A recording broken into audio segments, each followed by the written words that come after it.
Agora a gente vai lá na Rocket desmontar meu PC inteiro pra montar aqui em cima no apartamento. Então vai dar um trabalhinho e eu vou filmar todo o processo pra vocês verem. Yoda, dá oi.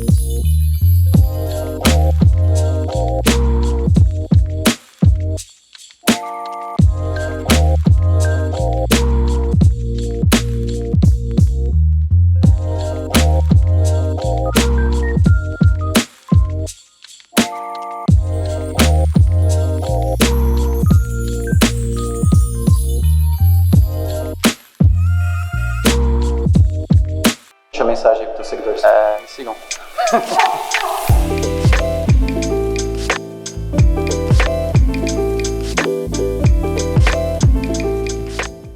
Setup montado, meia hora mais ou menos montando o computador. Ainda falta a parte de microfone, interface de áudio, agora algumas reuniões e depois gravar. Cara, domingueira, são aí suas 7 horas e 27 minutos e hoje foi um dia de uma porrada de reunião e algumas definições sobre a Rocket no geral. Geralmente a gente acaba não fazendo reunião no final de semana, mas hoje foi um dia típico. Mas eu tô aqui agora por 2 motivos. Primeiro porque o Hugo pediu para eu testar final de semana como tá ficando o app mobile da Rocket no iOS e ele pediu mais como uma forma de review para ver como tá ficando a usabilidade do app no geral, então eu tô baixando aqui o repositório para testar. Ultimamente eu tenho utilizado muito a CLI do GitHub. Então, se você ainda não utiliza a CLI ali, que é só GH, né? O número de vezes que eu abro o GitHub hoje em dia para ver issue, para ver PR, para aprovar a PR, para verificar o código da PR e tudo mais, eu acho que assim, hoje eu só abro ainda o GitHub para fazer code review, porque fora isso, tudo eu consigo fazer pela CLI. Então é incrível, e se você ainda não utiliza a CLI, eu recomendaria muito você dar uma olhada. Mas outro ponto, que eu tô aqui nesse domingo, é porque eu falei, cara, eu vou terminar o domingão gravando pelo menos uma parte, se não por completo, o próximo vídeo lá do canal, que eu queria contar sobre um processo que está acontecendo aqui dentro da Rocket City, sobre desacoplamento de serviços no back-end. Antes de falar o que é isso, eu tenho que explicar um pouco da motivação e o porquê que isso está acontecendo. Então, quando a gente começou, o primeiro back-end que eu fiz, pasmem, ele foi em PHP, com Laravel. Depois a gente codou um novo back-end utilizando Node com Express. E depois a gente refez esse back-end quando começou a entrar mais gente no time, totalmente em Adonis 4, e boa parte desse back-end ele se mantém até hoje, então muito da codebase da Rocket ela continua funcionando em Adonis 4 e até aí tudo bem. E essas vezes que a gente recriou o back-end da Rocket, na verdade isso é bem comum. Se alguém já trabalhou em startup, quem já empreendeu, isso é muito comum porque no começo, tu acha que a tua aplicação deve funcionar de uma forma, mas na verdade você vai descobrindo que a sua aplicação ela tem que funcionar de formas totalmente diferentes. Muitas das vezes tudo aquilo que você codou, ele quase que não é reutilizado, né? Você quer repensar tudo aquilo do zero e recriar aquilo de uma maneira melhor. Então no começo é muito comum você meio que jogar fora muito das coisas que você cria. E hoje o que a gente está querendo fazer é começar a desacoplar partes desses backends em projetos menores. Eu não diria que necessariamente a gente está indo para uma estrutura de microserviços, né? Porque se a gente for levar a definição de microserviços talvez ao pé da letra, seriam serviços altamente isolados e dependentes e com funcionalidades muito específicas. Mas talvez a gente esteja preparando o terreno para uma possível migração para uma arquitetura de microserviços no futuro, desacoplando pequenas partes do nosso projeto em projetos menores, então em serviços separados. E isso faz com que a gente precise se educar e mudar um pouco o mindset na forma que a gente enxerga algumas partes da arquitetura da nossa aplicação, principalmente envolvendo bancos de dados e envolvendo comunicação entre esses serviços. E aí uma das ideias de eu puxar esse vídeo aqui é falar sobre um pouco dos começos, dos desafios que a gente teve quando a gente começou a pensar em desacoplar esses serviços e como que a gente foi resolvendo esses desafios ao longo do tempo, em que conclusões a gente chegou, que não necessariamente são as conclusões que a gente ainda vai chegar conforme a gente for desenvolvendo, lembrando que a gente está muito em early stage nesse processo, mas eu vou compartilhar um pouquinho também de qual foi o primeiro serviço, como que a gente desacoplou e como que está funcionando hoje, né? Falar um pouquinho também e mostrar um pouquinho, quem sabe até no código, como que está acontecendo toda essa comunicação. Até para que você esteja um pouco mais ciente, eu falei que a gente estava ali utilizando a Adonis 4 e às vezes você fica um pouco de interesse, né, de para onde a gente está indo. A gente fez algumas POCs internas e a gente vai criar novos serviços que talvez substituem funcionalidades antigas, já com uma nova estrutura, e bem provavelmente esses serviços eles vão ser criados com um combo de Nest, que é o framework, a gente vai utilizar GraphQL e Prisma como ORM. E aí mais algumas outra parte de ferramental, claro, o TypeScript entra também, mas não necessariamente isso vai ser, digamos, a stack para a gente resolver todo tipo de problema aqui dentro. Isso é uma das coisas até que eu deixo muito claro, eu acho que eu citei isso em algum outro vídeo aqui do canal, que chega um determinado momento na empresa que você não vai ter ou não deveria ter um leque de ferramentas o qual você vai utilizar para resolver todos os problemas. Então isso não exclui a possibilidade da gente utilizar, por exemplo, a Adonis 5 em algum projeto, ou Express em algum projeto, ou um Serverless Framework em algum projeto, mas pensando nesses serviços que são mais macro, os quais a gente quer desacoplar agora de dentro da plataforma, do projeto inicial, do projeto monolito ali que a gente vai criar esses projetos, esses serviços em Nest. E aí você pode estar perguntando por quê, né? Por que a gente fez essa escolha? Primeiro porque a gente queria escolher um framework que trouxesse opinião. A gente entende que para o momento que a gente está, para a estrutura de time que a gente está, com as novas contratações, trazer um framework que defina um pouco de opinião vai ser bom para a gente, para não deixar tão aberto essa parte. E segundo, pelas integrações que o Nest já traz nativamente para lidar com comunicação entre vários serviços. Então, toda a parte de integração que o Nest já tem com o Kafka, RabbitMQ, com o gRPC, com toda essa parte de comunicação e também com o GraphQL, né, com todas essas, com o próprio Prisma, então com toda essa parte de recursos que a gente vai gerar em torno do projeto, o próprio TypeScript, né, que é uma das coisas hoje que mais nos dói ao utilizar o Adonis 4. E aí talvez você esteja também na sua mente perguntando por que não migrar para o Adonis 5 necessariamente. O Adonis 5 já tem suporte ao TypeScript, mas mesmo assim faltam ainda muito dessa parte ferramental de integrações com meios de comunicação, com message brokers e tudo mais, como eu falei do Kafka, o RabbitMQ, o gRPC, essa parte toda. Falta com o GraphQL também. E também o processo de migração de um projeto em Adonis 4 para o Adonis 5 não necessariamente é o processo mais rápido do mundo, porque muita coisa mudou e apesar da estrutura de pastas ela ser muito semelhante, toda a parte de relacionamento entre models, toda a parte de lidar com banco de dados, testes, tudo isso mudou significativamente, então pra gente não valeria a pena migrar a codebase atual para Adonis para o projeto que a gente está, ou pelo menos a gente julgou assim não valer a pena. E é isso, agora que eu já dei um pouquinho do contexto de para onde que a gente está levando, o porquê que a gente está levando, a gente vai retomar e eu vou falar um pouquinho sobre dois principais pontos no mindset do desenvolvimento de uma aplicação que a gente teve que mudar e que eu principalmente tive que mudar lá no comecinho, mais ou menos na metade do ano passado, quando eu comecei a estudar um pouco mais sobre desacoplamento, sobre comunicação assíncrona, sobre microserviços no geral. Então vamos entender um pouquinho sobre isso. Mas antes eu vou tomar uma aguinha e vamos lá para a sala.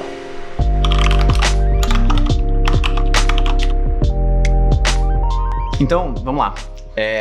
Dessa parte de desacoplamento dos serviços teve duas coisas principais que eu tive que mudar bastante na minha forma de pensar no desenvolvimento, na parte arquitetural da aplicação. E quando eu digo arquitetura, vai muito além do código em si, né? Vai muito entre banco, entre a comunicação, entre toda essa parte. E as duas partes foram banco de dados e comunicação, como eu já tinha falado antes. Banco de dados por quê? Quando tu tem uma única aplicação, um grande monolito, digamos assim, onde todas as funcionalidades da empresa estão dentro da mesma codebase, o que acontece na grande maioria das vezes é que tu tem um único banco de dados e esse banco de dados ele não é utilizado por nenhuma outra aplicação.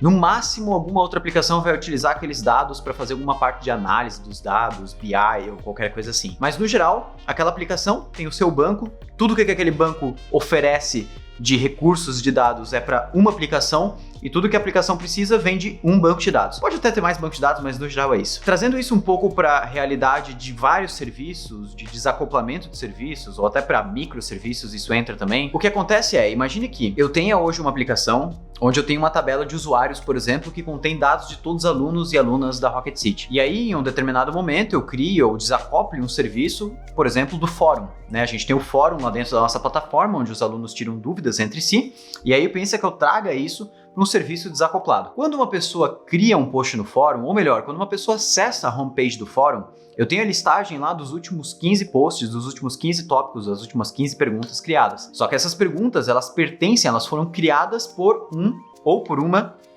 usuário ali de dentro da aplicação. Só que pensando que isso são duas aplicações diferentes, se eu tenho dois bancos de dados diferentes, ou seja, um banco de dados para cada uma das aplicações, aonde fica a tabela de usuários? Aonde fica a informação dos usuários para que quando eu faça a listagem dos posts lá no fórum, dos tópicos, eu tenha a informação do usuário, Porém, aqui na outra aplicação eu vou ter uma porrada de outras funcionalidades que também lidam com a entidade de usuários.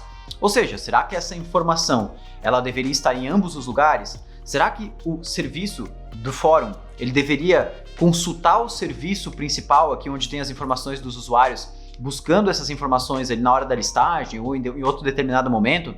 Então, para a gente que está acostumado a trabalhar com serviços, com aplicações monolíticas e tudo mais, na grande maioria das vezes, isso vai ser um pouquinho difícil de entrar na cabeça. Como eu falei, é um mindset que precisa mudar na hora da construção, na hora de arquitetar esse serviço. E eu estou falando isso não porque é algo que eu estou passando agora, mas foi uma das coisas que eu mais bati a cabeça lá no comecinho, lá em...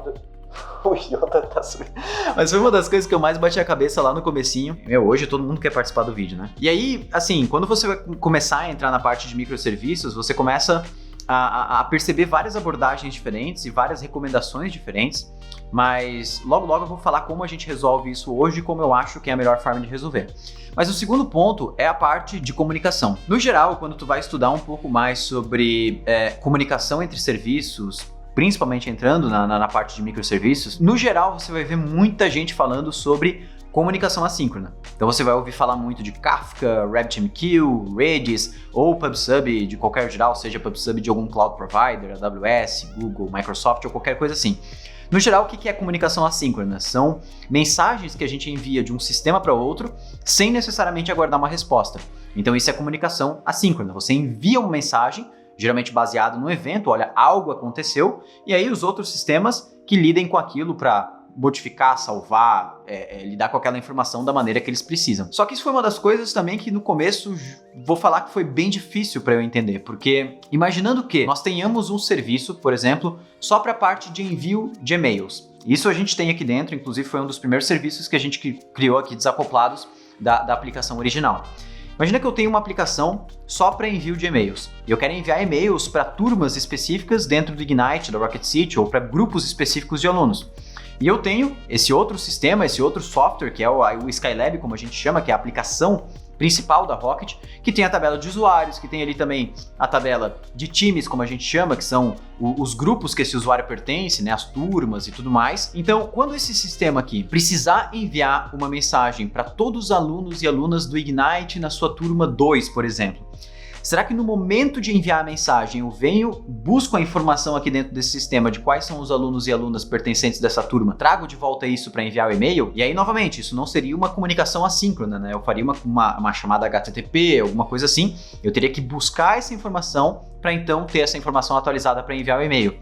Mas isso eu começaria a acoplar os serviços, que na grande maioria das vezes não é tão recomendado. É claro que tem momentos que talvez não tenha como fugir, os serviços eles podem ser talvez 2, 3 serviços dependentes entre si, mas no geral o que a gente busca com uma arquitetura dessa é evitar que um serviço, quando fora do ar, prejudique o funcionamento dos outros serviços ali dentro da tua arquitetura. Então, essas foram as duas principais coisas que ali no começo começaram a me deixar um pouco, poxa, tá, vamos tentar entender. E na grande maioria das vezes, como eu sempre faço, o que eu fui tentar fazer eu fui à prática, comecei a tentar criar algumas coisas para ver como funcionava e, claro, ver muitos cases, né? Então eu comecei a procurar muito na internet como era resolvido.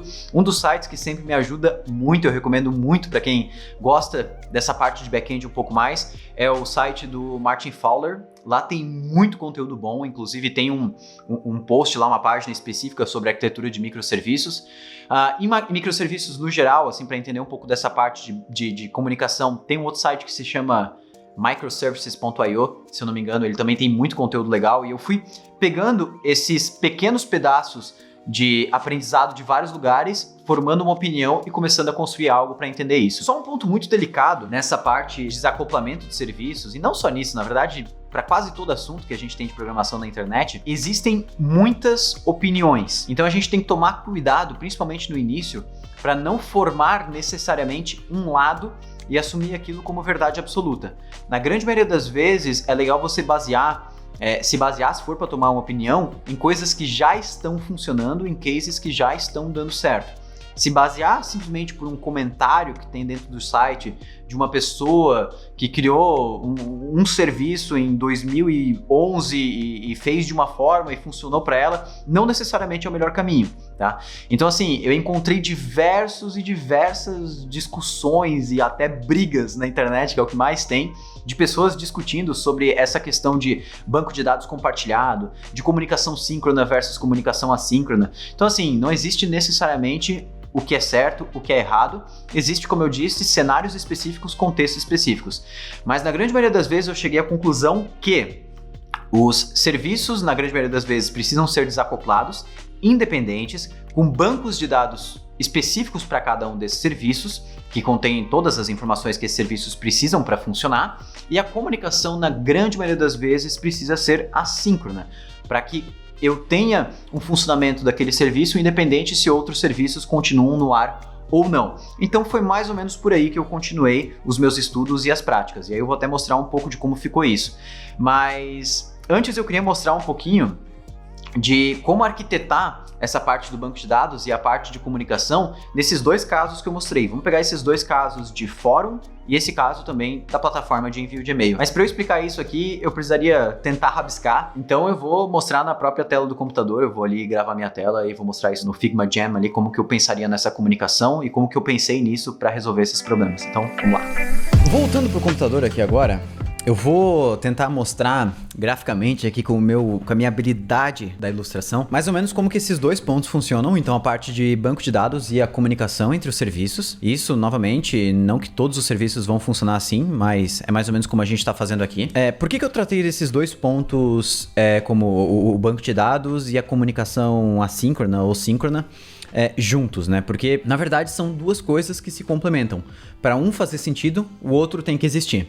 Então, o que eu quero dizer com isso? Imagina naquele primeiro exemplo que eu tinha dado, onde a gente tinha, né, pensando a aplicação principal, eu vou dar aqui o nome dela, aplicação A, e a aplicação B, que é aquela aplicação de envio de e-mail. Então, a aplicação A, hoje, pensando, é a aplicação principal. A aplicação que tem todos os dados, o monolito, onde estão todas as informações dos usuários. Onde também tá o banco de dados maior, que se comunica aqui diretamente com a aplicação A. Pensando que eu tenho uma aplicação B, que é aquela aplicação que eu mostrei antes, de envio de e-mail, que eu preciso obrigatoriamente dos dados dos usuários na hora de enviar o e-mail, ou seja, eu preciso do nome, e-mail deles, mas eu preciso saber das informações sobre qual time, a qual turma aquele usuário pertence. No primeiro dos casos, eu poderia fazer uma requisição síncrona no momento do envio de e-mail do serviço B para o serviço A.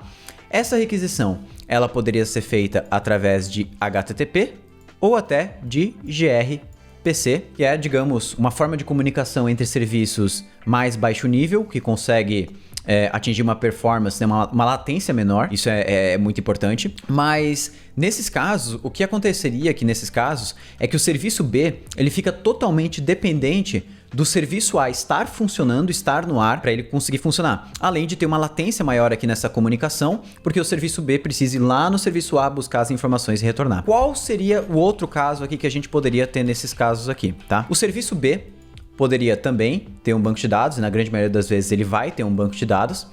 E dentro desse banco de dados aqui, eu tenho de forma duplicada, isso é importante, de forma duplicada os dados os quais eu preciso para conseguir fazer o envio de e-mail. Não necessariamente de forma completa e não necessariamente seguindo a mesma estrutura.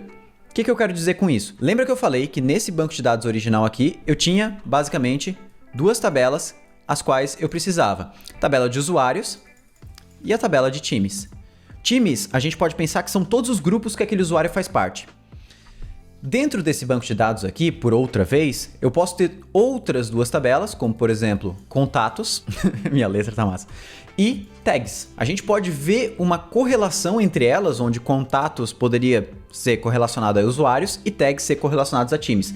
Porém, essas tabelas aqui, elas têm nomes de acordo com o domínio dessa aplicação, ou seja, com o que essa aplicação B aqui no caso tende a resolver, que é a parte de envio de e-mail. Então, quando a gente envia um e-mail, a gente vai ter contatos ou tags, a gente não necessariamente vai ter times ou usuários. E aí, beleza, se eu vou ter esses dados duplicados, né, como que funciona essa questão da duplicação de dados? Ao invés do sistema B buscar no sistema A informação dos usuários e a quais times eles pertencem na hora de enviar o e-mail, a gente vai fazer a comunicação contrária. O serviço A vai avisar o serviço B toda vez que houver, por exemplo, uma inserção, uma remoção, uma alteração nos dados dessas duas tabelas aqui. Então, por exemplo, toda vez que um novo usuário é cadastrado, eu disparo um evento, e aqui eu posso dar o nome dele, por exemplo, de User Created. Esse evento aqui leva consigo as informações do usuário, como por exemplo, o nome e o e-mail. O sistema B armazena isso dentro do banco de dados. Depois, quando o sistema B precisar fazer o envio de e-mail, ele não precisa bater no sistema A para consultar, porque ele já tem os dados dos usuários e das tags que esses usuários pertencem, ou das turmas, dos times que esse usuário pertence, através dessa integração, através da mensageria que acontece do sistema A para o sistema B. Tá, Diego, mas ter os dados duplicados não é ruim? Pode ser, dependendo do caso, mas nesse caso aqui não, porque assim, o que acontece é que o sistema B, ele funciona de forma totalmente desacoplada do sistema A. O sistema A pode estar fora do ar, o sistema A pode simplesmente estar com muita lentidão para responder e o sistema B não vai ter nenhum problema por causa disso. Ah, Diego, então quer dizer que eu vou ter que ouvir todas as alterações de informações dos usuários, armazenar todas as informações dos usuários e dos times aqui dentro do sistema B? Não, isso é muito importante. Cada serviço ele deve armazenar apenas as informações as quais ele precisa trabalhar com. Então, nesse caso aqui, quando um usuário é criado, por mais que o sistema A armazene, por exemplo, o GitHub do usuário, LinkedIn, armazene foto de perfil, nome, e-mail e tudo mais, o sistema B só precisa, para conseguir enviar um e-mail para essa pessoa, o nome e o e-mail. Ou seja, todo o restante das informações que estão aqui, elas não são duplicadas para o sistema B. Então, quando você for começar a trabalhar com desacoplamento de serviços ou até for estudar um pouco sobre arquitetura de microserviços, provavelmente você vai cair muito nessa pegada aqui.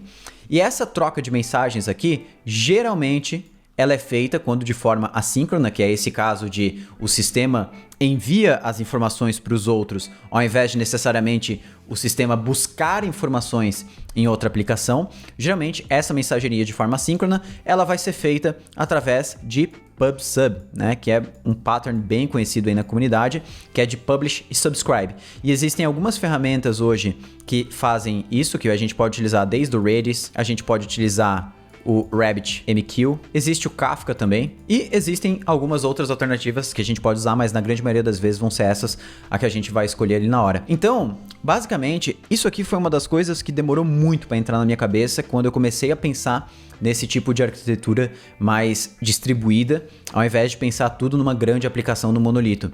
A parte de comunicação e a parte de banco de dados foram as duas coisas que mais me pegaram, mais me prenderam, até eu conseguir desgrudar isso um pouco na minha cabeça. Eu lembro até que das primeiras vezes que eu estava criando alguns serviços isolados, eu estava estudando basicamente 100% gRPC, porque eu entendia que a minha comunicação toda entre serviços ia funcionar através de gRPC, que digamos é uma forma de eu fazer requisições síncronas, ou seja, requisições que dependem de uma resposta, bem mais rápido do que fazer requisições HTTP, requisições via um Axios da vida, um FAT, um Request ou qualquer coisa assim. Mas quando eu descobri mais sobre esse mundo da comunicação assíncrona e da duplicidade de dados de uma forma favorável aos meus sistemas, digamos assim, eu comecei a depender menos da comunicação síncrona e a gente começou a realmente fazer isso aqui funcionar. Por enquanto a gente está testando muito a utilização do Apache Kafka, mas não necessariamente o Apache Kafka vai ser a solução que vai te trazer melhores benefícios em todos os contextos.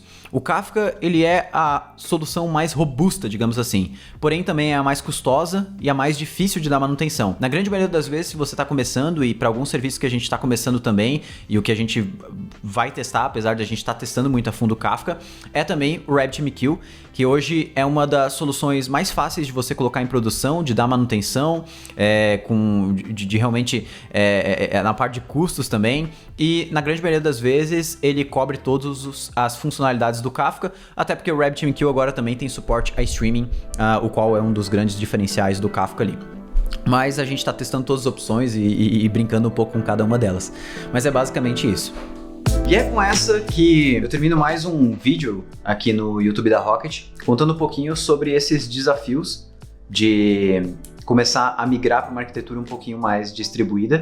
Como eu falei, não necessariamente eu posso chamar isso já tudo de microserviço, e eu ainda, claro, não mostrei código, mas a gente pode trazer num próximo vídeo mostrar um pouquinho de como que ficou esse serviço, porque todos esses exemplos que eu dei aqui no vídeo são exemplos reais. Eu posso mostrar aqui no código como que está funcionando a comunicação, como que a gente fez o setup do Kafka, como que a gente fez a parte do banco de dados, a comunicação toda entre esses dois serviços, e também como que está esse serviço rodando hoje, se está funcionando, mostrar um pouco em prática, e eu adoraria trazer isso no próximo vídeo. Então, se você gostaria de ver um pouco dessa representação desses serviços que eu mostrei aqui, em prática, então deixa aí nos comentários que eu vou trazer no próximo vídeo. Inclusive, esse serviço especificamente que está no ar aí, que é parte de envio de e-mail, foi um dos vídeos que eu trouxe aqui pouco tempo atrás, já deve estar o quê? Uns 1 ano e meio atrás, aqui no canal da Rocket, para ver que faz muito tempo que eu estou em cima desses estudos e tudo mais, essa parte de microserviço, que foi um vídeo que eu fiz aqui que chamava